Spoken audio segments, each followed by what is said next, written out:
قضية مقتل صاحبنا وأخونا أسامة الضبيبي وبيشتغل في سيارة مصلح. اتصلوا للناس العشي قالوا نشي السيارة نبحثها، قال لهم طيب. اتصل أبوه أسامة قال يابا وقعنا مشتري بنس نبحث السيارة، قال ابن الله يوفقك.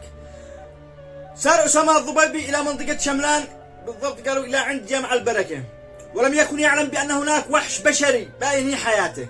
وصل هناك الرجال قتل هذا، قتل أسامة الضبيبي رحمة الله عليه، بس السيارة وهرب.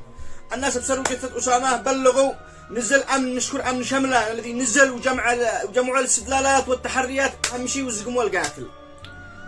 قضية تهز قلوبنا والله، لن وصل الإجرام، لن وصلت الحقارة، لن وصلت التفاهة، إحنا نشتى القضاء ورئيس السجن المركزي إن أنتم تنزلون المجرمين هؤلاء الذي عليهم محكوميات إعدام، تنزلوهم للساحة، يكونوا يعدموهم في الساحة، يكونوا عبرة لمن اعتبر، يكونوا عبرة لمن اعتبر تخف الجرائم.